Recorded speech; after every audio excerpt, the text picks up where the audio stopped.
कोई भी शब्द बना है, शब्द ब्रह्म है। किसी भी स्थान का जब नामकरण होता है तो ऐसे नहीं हो जाता।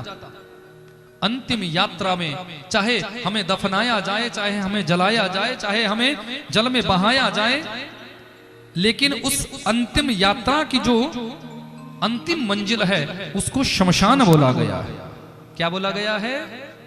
शमशान। सम का मतलब होता है बराबर, शान का मतलब होता है प्रतिष्ठा, गरिमा, तुम्हारा नाम, तुम्हारा औदा, तुम्हारा पद प्रतिष्ठा।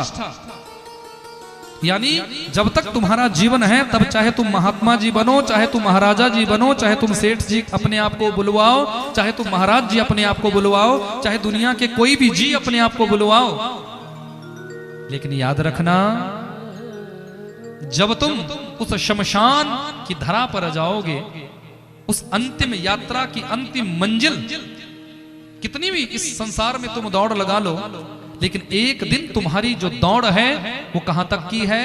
बोलो, कहां तक की है? शमशान तक की है। उससे आगे तो नहीं दौड़ पाओगे ना, उससे आगे तो नहीं दौड़ पाओगे। कितना भी दौड़ लो, कितना भी दौड़ने का प्रयास कर लो, कितना भी धनाढ्य बन लो, कितना भी सेठ साहूकार बन लो, बड़े बड़े राजा महाराजा जो भी अपनी दौड़ में निकले, पूरे भारतवर्ष पर हम अपना ध्वजा पताका लहराएंगे, पूरे विश्व में हम अपनी ध्वजा पताका लहराएंगे, पर उनकी अंतिम दौड़ कहां तक की थी? सिर्फ और सिर्फ शमशान तक की, जहां जाने से हम सब बराबर बराबर की श्रेणी में आ जाएं, जहां जाने से बराबर की श्रेणी में हम पहुंच जाएं, वो है हमारी औकात। जो लोग ये कहते हैं ना कि हम तो बड़े ऊंचे कुल में जन्मे हैं, हम ब्राह्मण हैं, हम क्षत्रिय हैं, हम ये हैं, हम वो हैं, समझ लेना इस प्रसंग से कि अंतिम भाव तुम्हारा क्या है? सिर्फ और सिर्फ वो शमशान की पावन धरा, जहां पर तुम जाओगे ना, चाहे तुम राजा जी हो, चाहे तुम मंत्री जी हो, चाहे तुम सेठ जी हो, चाहे तुम महाराज जी हो, चाहे तुम महात्मा जी हो, चाहे तुम जो भी हो, जाना तो तुम्हें वहीं पड़ेगा। यानी तुम्हारी अंतिम परिस्थिति की जो औकात है वो तो 4 मुट्ठी 5 मुट्ठी राख ही है। फिर अभिमान कैसा? अहंकार किस बात का? तुम बहुत बड़े धनाढ्य हो इस बात का, तुम बहुत अधिक सुंदर हो इस बात का, तुम बहुत बड़े ज्ञानी हो इस बात का, तुम बहुत ऊंचे पद पर बैठे हो इस बात का, तुम्हारे अंदर बहुत अधिक बल है इस बात का। निवेदन है मेरा इस पीठ से, जीवन में अपनी किसी भी अधिकता का कभी अभिमान मत करना, क्योंकि जिसने अहंकार किया है, जिसने अभिमान किया है, उसका अहंकार नष्ट हुआ है। रावण के अंदर अहंकार था तो रावण की संपूर्ण सत्ता नष्ट हो गई थी। रावण को किसी ने मारा नहीं था, याद रखना। राम जी के बाण से रावण की मृत्यु निश्चित थी ही नहीं। रावण का यदि मरण हुआ है तो अपने अहंकार से।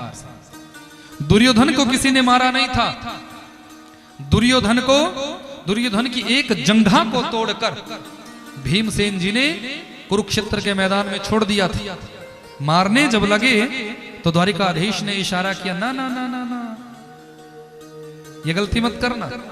बोले प्रभु इसने हमें इतना सताया है, इसको तो मैं मार के ही दम लूंगा। बोले बिल्कुल नहीं, ये खुद मरेगा। कैसे? बोले इसके अंदर जो ईर्ष्या भाव है, इसके अंदर जो द्वेष है, इसके अंदर जो अहंकार है, इसके अंदर का अहंकार इसे नष्ट करेगा, इसके अंदर का ईर्ष्या द्वेष सभी से नष्ट करेगा। दुर्योधन कहीं भी भारत में नहीं लिखा, महाभारत में नहीं लिखा है कि दुर्योधन को मारा गया। दुर्योधन अपने अहंकार से मरा था, अपने अभिमान से मरा था। इसलिए बड़े बड़ों की सत्ता जब नहीं रही अहंकार के सामने, तो हम और आप तो है ही क्या बंधु। मेरा निवेदन है आप सभी से, अपने जीवन में किसी भी बात का कभी अहम मत करना, अहंकार मत करना।